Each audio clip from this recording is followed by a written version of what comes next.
If your country's economy grows by 6% this year, but anxiety, burnout, and loneliness also grow, are you progressing? If salaries increase, but people feel increasingly empty, is that success?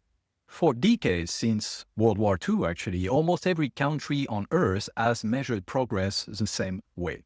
GDP, gross domestic product. How much we produce, how much we consume, how fast the economic engine runs. And to be fair, GDP focus has lifted billions out of poverty. It has built roads, hospitals, schools. It has raised the floor of human survival. But there is a question we need to ask ourselves. What if we've confused the engine with the destination? There is one small country in the Himalayas that decided to challenge the global definition of success: Bhutan. Instead of asking how fast is our economy growing, they asked, are our people actually happy? Not as a slogan, as a national metric. They measure something called gross national happiness, GNH. Now, before you think this is a fairy tale about monks rejecting money, it's not. It's a radical leadership question. What do we optimize for? Because what we measure becomes what we chase, and what we chase eventually shapes who we become. Let me ask you something.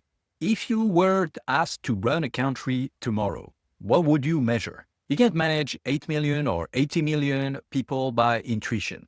You need indicators, as numbers help leaders answer basic questions like, are we growing? Are we shrinking? Are we stable?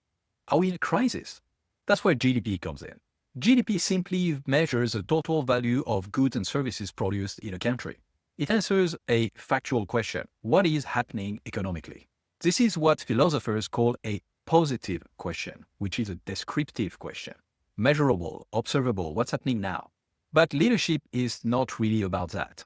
There's another kind of question. What should matter? What should be? That's a normative question, the domain of what should be happening. And here is where it gets interesting. Because the moment you choose what to measure, you indirectly answer the normative question. What should be? If you measure production, you prioritize production. If you measure profits, you prioritize profits. If you measure test scores, you prioritize test scores. Metrics are not neutral. There are values behind spreadsheets. And there is an invisible law of systems. What we measure becomes what we optimize. What we optimize becomes what we become.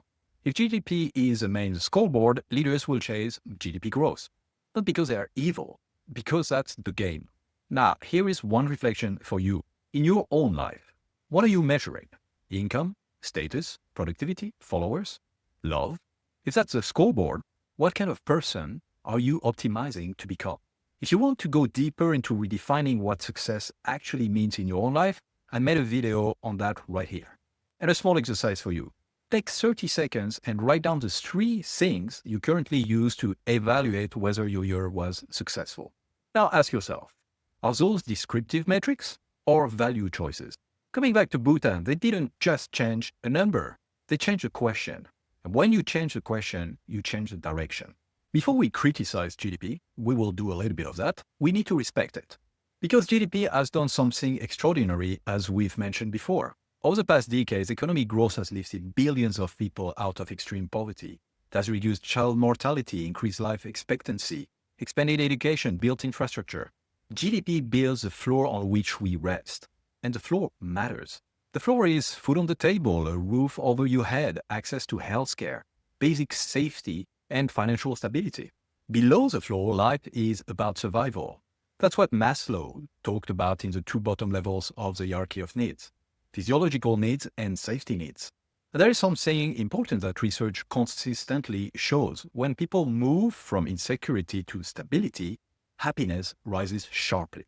If you don't know how you'll pay your rent, an increase in income changes everything. If you can't afford medical care, economic growth is not abstract, it's survival. You cannot meditate your way out of hunger. You cannot positive think your way into clean water. This is why GDP is powerful. It measures productive capacity, the engine that creates material security. Think of it like building a house. GDP pours the concrete, it builds a foundation, it strengthens the floor. Now, once the floor is solid, once basic needs are met, something surprising happens. The relationship between more money and more happiness becomes weaker. Not zero, but a lot weaker. At that point, something else begins to matter more. And this is where Bhutan enters the story in a pretty strong way. But before we go there, quick reflection exercise. If all your basic needs were guaranteed for the next 10 years, food, housing, healthcare, safety, what would you start optimizing for? Would you still measure your progress primarily in income or wealth? Or would something else rise to the surface? As we mentioned, Bhutan asks a very unusual question. And I've already talked about the way Bhutan leads in the world in this video here. In 1972, its fourth king declared gross national happiness is more important than gross domestic product. That wasn't just poetry or a slogan, it became policy. Instead of measuring only production, Bhutan began measuring well-being across multiple dimensions. Psychological well-being, health, education, community vitality, time use, cultural preservation, environmental protection, good governance, and living standards. Notice something important here. They didn't reject material development. Living standards are still part of the model. They simply said material growth is a means, not the end. And this connects beautifully to something we already know in psychology. In Herzberg's two-factor theory, there are hygiene factors, which remove dissatisfaction, and motivators, which create true satisfaction. Income is a hygiene factor. It prevents misery, but it won't make you truly happy.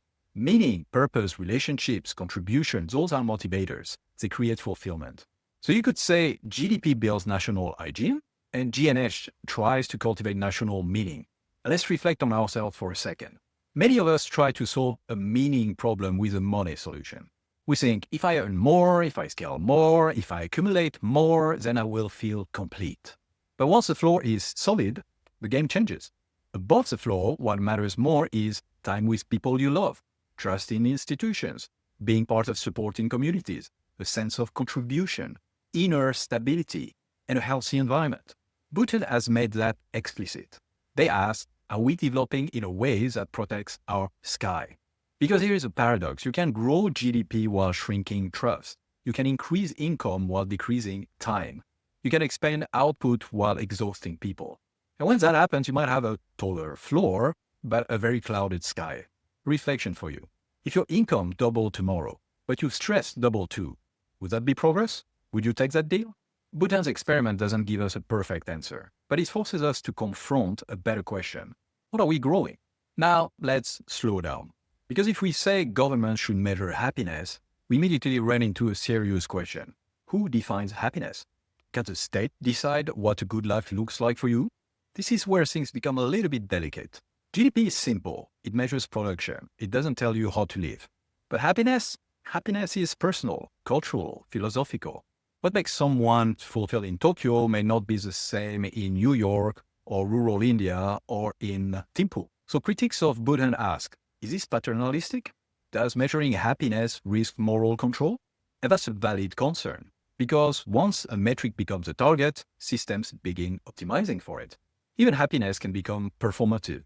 You can imagine a world where smiling is rewarded, conformity is labeled well-being, dissent is reframed as unhappiness. That would be dangerous. And here's another challenge. Happiness is hard to measure objectively. Income is a number. Meaning is very layered as a concept. Well-being surveys depend on self-reporting, expectations, culture, context. So replacing GDP with GNH blindly would just create a new dogma. That's not wisdom. This is why the mature position is not GDP is bad, happiness is good. It's more nuanced. GDP alone is incomplete, but happiness alone is also incomplete. A country needs material capacity and it needs human flourishing. One without the other creates imbalance.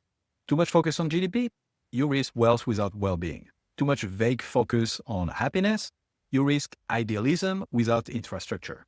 The leadership question becomes, how do we integrate capacity and quality?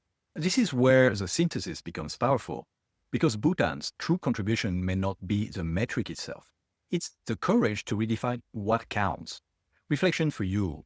If you had to choose, would you prefer a country obsessed with wealth or one obsessed with happiness? It's a trick question. I'm sure you would like something that takes care of both. So what do we do with this conundrum? Wisdom is integration. GDP should build the floor, GNS should open up the sky. Now here is where we take it one step further. If voters reward only economic growth, politicians will optimize for economic growth. If societies glorify only wealth, people will chase only wealth. Systems reflect collective values. And renewal, real renewal, begins when we consciously redefine success. Not by rejecting prosperity, but by placing it in its proper place. And if you're a leader in a company or a team, you might want to reflect upon how to design the sky right here. Let's bring this home. Take a piece of paper. Draft 2 columns. The left column is for my floor. What do I truly need for material stability? Be honest, not luxury, just stability. The right column is for my sky. What gives my life depth, meaning, and fulfillment? Relationships, health, creative contribution, time freedom, spiritual role, service, whatever it is. Now you've got your 2 columns. Look at your calendar. Where is 80% of your energy going? Are you endlessly reinforcing the floor or consciously building your sky? So Bhutan did not reject prosperity. It asked a deeper question. Prosperity for what?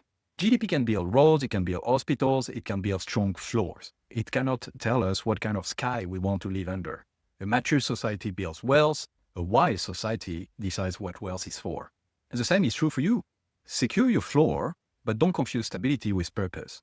Don't spend your life reinforcing concrete while forgetting to look up. Because in the end, progress is not measured by how much you accumulate, but by how consciously you choose your direction. I'll leave you with this quote attributed to Albert Einstein. Not everything that counts can be counted, and not everything that can be counted counts. And if you want to learn much more about what the Bhutan leadership is about, I've made a video just about that right here.